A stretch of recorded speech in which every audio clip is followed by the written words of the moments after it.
Hello, your Zaw has arrived. Yeah, I don't really want it anymore. Bye. Whoa. I haven't done like a real YouTube video since I was 15. For context, I'm 32. But what's up, guys? Yep, Legend ZA is here, and as the title says, I'm not buying it. And the last time I skipped a Pokemon game was during Black and White. What? Because of course I was one of those. Oh, Pokemon has run out of such original designs, only to discover years later, yeah, no, Black and White were actually some of the best games in the entire series. Like seriously, Gastus was the greatest evil team villain we've ever had. I know, fire type take. Sorry to all you Giovanni lovers. I'm just saying it how it is. But no, I am out for this Pokemon game, and it comes down to a couple of things.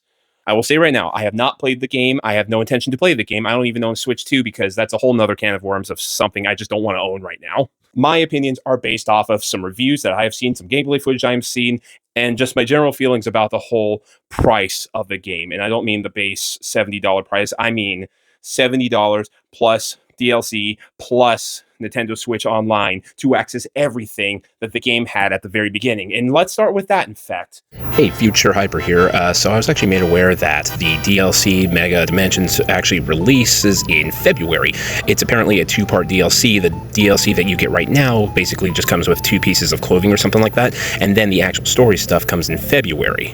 So it's really not as bad as it's made to sound. The marketing just kind of confused me into thinking the whole thing was day one, especially because it was listed for purchase at day one. So that makes me a little less annoyed about the situation, but I'm still somewhat annoyed because it kind of begs the question. They already had the designs, they already had a bunch of data that data miners found in the files that was for this DLC, so it kind of still begs the question, why is this not base game content?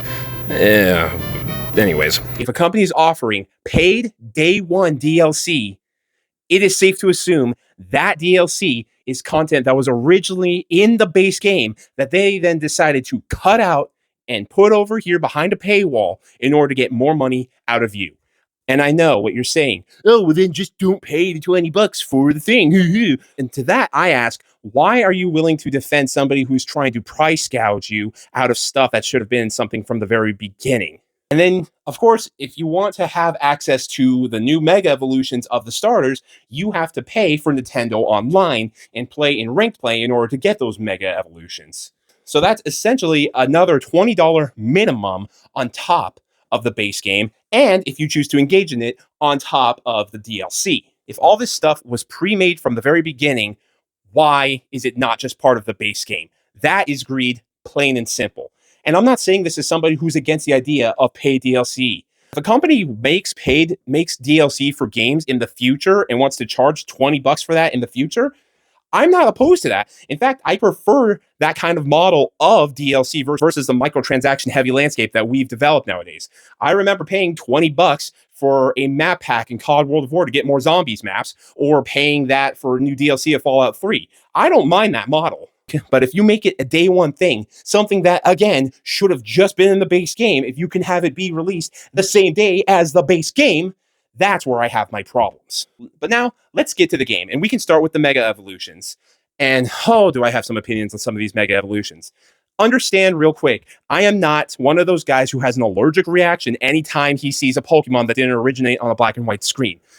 I love all the generations of Pokemon. For God's sakes, my 2 favorite Pokemon are Gen 4 Pokemon.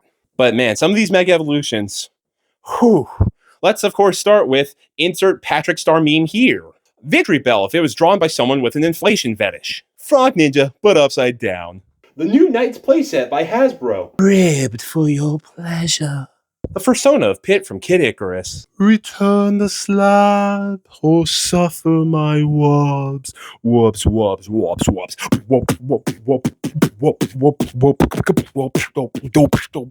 And of course, wait, I actually really like these. And then we get to the game itself, which from everything I've seen and things I've heard reviewed, is one of the most bare bones Pokemon games we have ever had. The city that you're in, that is the only city you get to be in. There are 2 cave systems, from what I've heard, and that's pretty much it. I should be excited for this. This is worth $70? The freaking Safari Zone from Heart Gold and Soul Silver had more depth than this, and I should be paying $70 for that? Nah, not happening.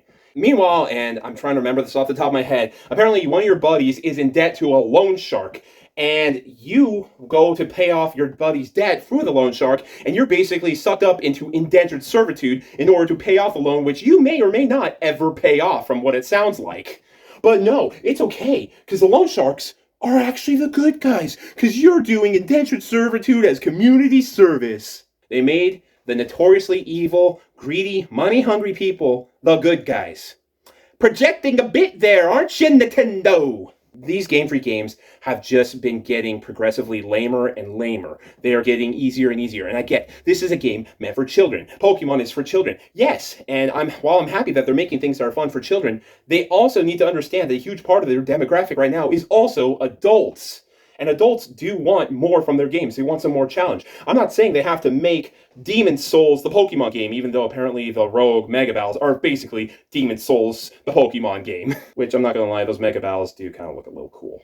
But if you like these games, I'm not dogging on you. I want you to understand that. I'm not dogging on you. If you have fun with these games, if you find this game great, if you want to play it, you think it's a nice time, I'm happy for you. I'm happy you enjoy this game. It's just not one I am willing to personally support. This is not the Pokemon I want to see. And I know it's all the Pokemon a lot of you don't want to see, but at the exact same time, a lot of you complain about what Pokemon has to offer, but then you keep buying the games you are complaining about. Game Freak has made it perfectly clear that we can have all the opinions we want. They're not going to listen. There's only one language that they understand, and it's this. This is the only language they speak. And that is why I'm using my speech with this to say, no, Game Freak, I am not buying your games until you do better. Game Freak is only going to listen if you stop buying the games. People had many complaints about Scarlet and Violet and had many complaints about Sword and Shield. But guess what? Those were some of the best-selling Pokemon games. Why are they going to listen to people's complaints if the numbers reflect a different story? If you want Pokemon to be better, if you want Pokemon to change, you need to speak Game Freak's language. Anyways, I'll see you guys whenever I make another one of these again. Thank you for listening to me ramble in my first full YouTube video. I appreciate all of you.